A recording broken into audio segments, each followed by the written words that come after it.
असल में motivational speaker भी खैर बात तो दीन की ही करते हैं, कुरान और सुन्नत को कोट भी करते हैं। ये एक अलग बात है कि उनके चेहरे पर वो चीज़ नुमायाँ नहीं होती बाज़ के, जैसे आप उलमा के चेहरों पर सुन्नत को सजा हुआ देखते हैं और इस तरह देखते हैं, वो नहीं होती। असल बात यह है कि हम लोगों ने रसूल अकरम सल्लल्लाहु अलैहि वसल्लम का जो इस्लाह का तरीक़ा कार था, हम उसको छोड़ बैठे हैं।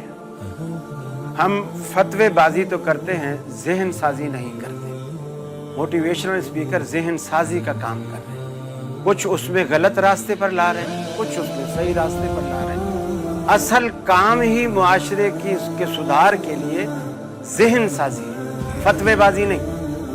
रसूल अकरम सल्लल्लाहु अलैहि वसल्लम मस्जिद नबवी में तशरीफ़ फरमाया, मस्जिद साहबा किराम से भरी पड़ी, बुखारी और मुस्लिम की रिवायत है।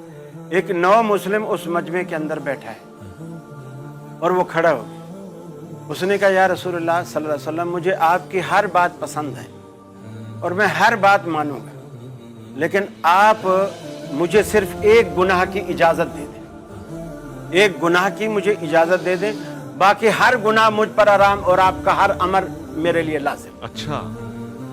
सहाबा किराम, वो चूंकि खड़ा था, अब उसके कमीज का दामन जो नीचे लटका है, सहाबा गुस्से से उसके कमीज को पकड़ के नीचे की तरफ खींच के, यानी गोया बिठाने की कोशिश कर रहे हैं। बाज़ दफा जैसे कोई डॉक्टर ऐसे पेशेंट को देखता है जो लाइन में नहीं है लेकिन इमरजेंसी है, डॉक्टर अपनी सीट छोड़कर भी उसके पास चला जाता है या लोगों से कहता है, यार इसे आने दो मेरे पास। नबी मुकर्रम ने बिल्कुल उसकी जो हालत थी उसको देखकर आप समझ गए कि ये सीरियस बीमारी में मुब्तला है, ये लाइन लगने के काबिल नहीं है। आपने फरमाया, इसे आने दो।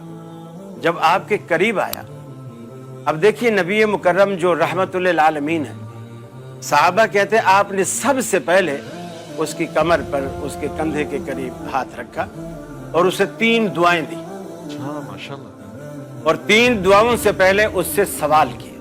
सवाल ये किया कि तू मुझसे क्या इजाजत मांगता है, किस गुनाह की इजाजत। उसने कहा, या रसूलल्लाह, मुझे जिना की लत पड़ी हुई है, मैं इसे नहीं छोड़ सकता। ये इजाजत मांग रहा है बड़े मजमे में, मस्जिद नबी में, रसूलुल्लाह के सामने। अब अगर हमारी मस्जिद होती, यकीन मानिए हम उसका तिया पांचा कर देते, बाहर उसकी बोटियां ही पड़ी होती कि तुझे ये मस्जिद में सवाल ये याद है।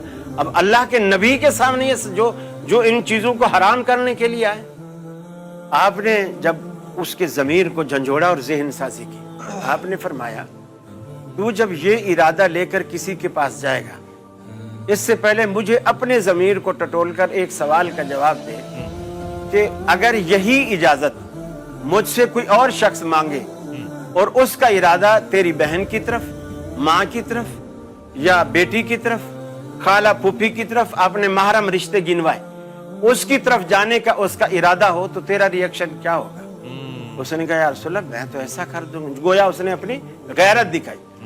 आपने फरमाया, जब तू मुझसे इजाजत लेकर जाएगा, जिसके पास भी जाएगा वो भी किसी की बेटी होगी, किसी की माँ होगी, किसी की बहन होगी, किसी की खाला और फूफी होगी। तेरी तो तेरे रिश्ते आसमान से उतरे, बाकियों के रिश्ते की कोई हैसियत ही नहीं। ये बात उसके दिल पे ऐसी लगी, आपने एक मुनासिब मौका देख करके अब तीर निशाने पे लग गया। अब दूसरा काम आपने दुआ से किया, जो हम मौलवी लोग, सच्ची बात है, दुआएं लोगों को कम ही देते हैं। आपने पीठ पर हाथ फेरते हुए, जिस तरह एक मुशफिक बाप बिगड़ी हुई औलाद को समझाता है, उस तरह हाथ फेरते हुए फरमाया, 3 दुआएं दी। अल्लाहुम्मा मगफिर ज़ंबहु, अल्लाह इसके गुनाह को बख्श दे। तहिर क़ल्बहु, इसका जो दिल गुनाहों की आलाइश में भर चुका है उसको पाक साफ कर दे।